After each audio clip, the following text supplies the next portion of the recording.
Well, thank you so much for having us here. I'm Michael Stickler. I'm the publisher of Leadership Books, and this is the Compendium Podcast. And I look forward to talking to this author because he's really quite an amazing man. A guy who has run 140,000 miles. Oh my goodness. And has written a great book. And he's going to share it with you. It's Pastor Rick Meyer. Rick, welcome to the Compendium Podcast. Thank you, Mike. It's an honor and privilege to be here. I'm excited to talk about this book and this course and how it can affect others in such an amazing impact.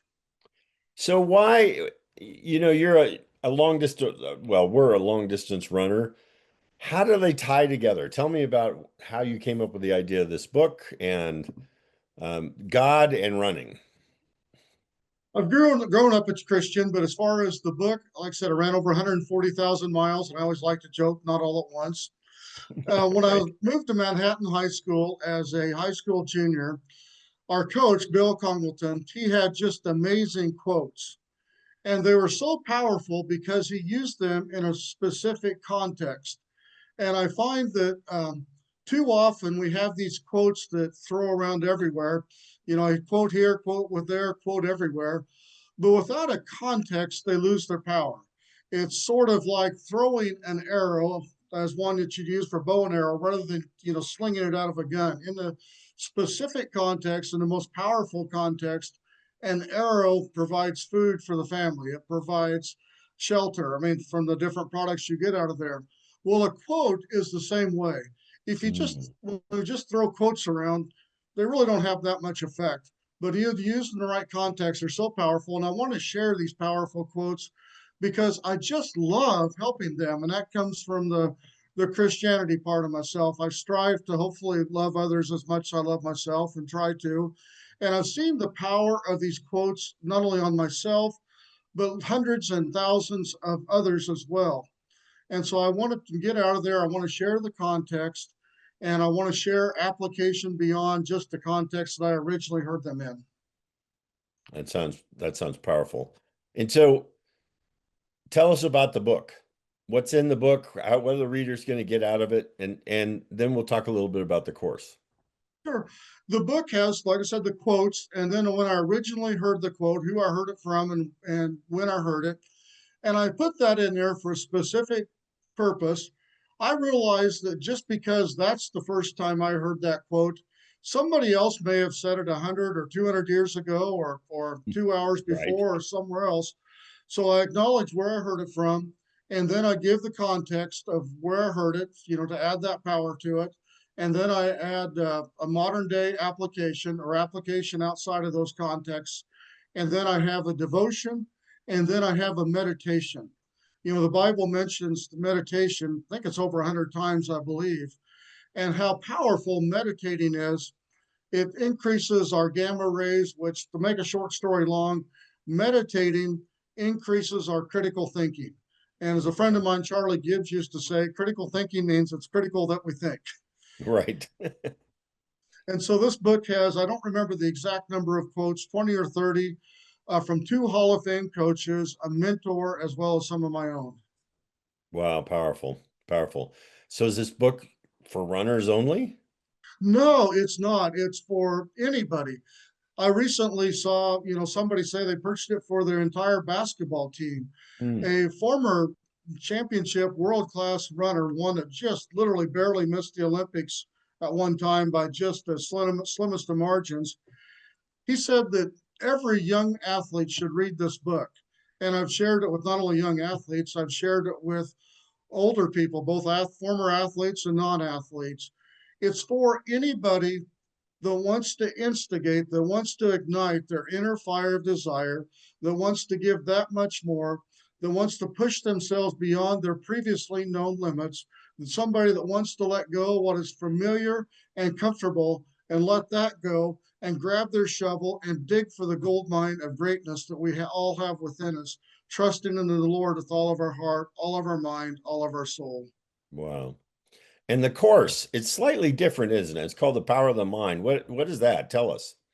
The first section is power of the mind. And, so often we, meaning Christians, humans, we readily acknowledge the power of our muscles. I mean, I pray that people don't get too intimidated by these biceps.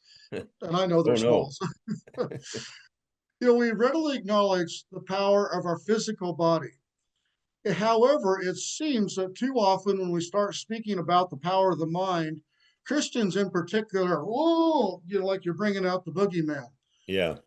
And on one hand, I understand that because we want to avoid getting into New Age because our mind is not a God, neither is our body, but rather the power of the mind, recognizing that God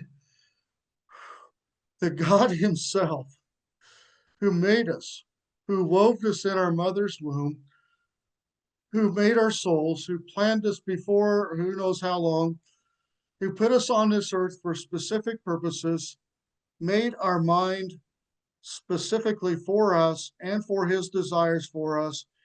God Himself handcrafted our mind so that Mm. we can serve Him and His people for His glory. And we want to tap into our mind and just say, Lord, here I am, choose me. That includes my powerful mind that you gave me. And I think we've overlooked so much power that resides in our mind. Wow, that's amazing. I remember, when we were shooting it and when I reviewed the course as we developed it, that one story that you shared about slitting wrists in World War II. Uh, Yes. just give us a little short version of that because that is really amazing to stop and think about. Well, the Nazis, of course, did experiments with their prisoners, but they had two prisoners, and we'll just, for the sake of argument, call them Joe and Tom. And they took Tom and they stretched out his arms and tied him up. And then, so while they had Tom or Joe, they had Tom like that, Joe sat across from him and watched everything transpire. So the Nazis then slit Tom's wrist, both of them, and let Tom bleed to death. And I do not remember the specific time, but for the sake of illustration, we'll just say it's 28 minutes and 32 seconds, just for the sake of illustration. So Joe watched Tom bleed to death in 28 minutes and 32 seconds. After Tom died, they then took Joe, tied him up, just like they did Tom, and Joe felt his wrist getting slit. And he felt drip, drip, drip off his wrist. 28 minutes and 32 seconds later, the exact same amount of time as Tom, Joe died. The Yeah. difference was the Nazis never slit Joe's wrist. They just ran sharp, cold ice over his wrist and then set up warm water dripping from his wrist so that Joe believed he was bleeding to death and did Mm. die. Oh my. So how do you take that negative story and turn it into yourself for greatness? Oh, that's such a great question. We invert it, as you suggest, and we realize that if the power of death resides in our mind, the power of life resides in our mind. Oh We boy. know that Jesus is the way, the truth, and the life. And when we submit our every thought, our every word, our every action, saying, Lord, I just want to serve you with everything I have. I want to serve you with all of my gusto for your glory. We then can use the same mind to speak life, to serve God, to say, what am I capable of achieving? I think of various races over the years, and I literally blacked out at different times and kept passing people in races because I was zeroed in on the mission ahead of me. I think of when I've not only worked in temperatures down to minus 30 or minus 40, but I've ran in temperatures down to minus 70 below. And by focusing on our goal, focusing on serving the Lord and loving others as much as we love ourselves, we use this powerful mind to achieve greatness. And we've probably all heard some different stories about, I remember I heard one years ago, I think it was back in the 70s, where a gentleman wrecked. And I can't remember the whole detail, but the story is that his son, or maybe as one person, was able to lift up the car from that guy while somebody else pulled him out. And that was the positive use of that mind. And without, in any other moment, that guy or person, whoever it was, couldn't lift probably 1/100th amount of that weight on their own. Man, that's amazing. So is that what, when the word talks about faith and the power of faith in the object of Christ, is that what we're tapping into there? It certainly includes it. And the other part is trusting God that He'll give us what we need when we need it. And Mhm. another part that we can use it for life that goes along with faith is to visualize. And the Bible talks about vision. And visualize means, imagine and be able to picture ourselves successfully achieving things. In races, I visualized splits before races, 2 nights before the race. I visualized how the race was going to go for the Mm. first half, and I hit every split at just as I visualized. And with that in mind, we can visualize how a meeting is going to go. We can visualize sitting down in front of a board of directors. And from that, going along with faith, we submit those to the Lord and say, Lord, guide and correct me according to your will. And it gives us the inner confidence. But God gave the ability to visualize and imagine. He gave that to us for that strength. We're able to go in and prepare our mind to be ready for it, so we aren't sitting there going in a shock value, but we can visualize. And one thing I always want to caution when I talk about visualizing, when I talk about imagination, I've said this for years, and particularly young people, if you picture something in your mind that you're ashamed to tell your parents or grandparents or anybody else, or in the case of adults, if you're ashamed to tell your spouse or somebody else about something that you visualized or imagined in your mind, kick it out as fast as you can. Just throw it out to the trash and burn it up. But we've read so much about healing in the Bible, and God doesn't promise to heal us. There's plenty of examples when He does heal people. He healed, well, He didn't heal Lazarus. He did heal Lazarus, but He raised Lazarus from the dead. But we know that Lazarus still died, and even those that He did heal, they sometime later died. But through that faith, God shows, by healing people, God shows that He is the God of the tongue, the God of the eyes, the God of the mouth, the God of hearing, the God of sight. He Mm. shows that He reigns over all of that. And once again, when we trust God with everything we have, He will show us how to use things like our mind by trusting Him, by having faith in Him for His glory. That's phenomenal. So we're not talking about the power of the mind is the one that brings healing, or the power of the mind is the one that lifts the car. It's the faith, okay, that Yes, you have, and that belief, that's where your mind comes in. The belief in Christ and what his promises are in order to accomplish great things.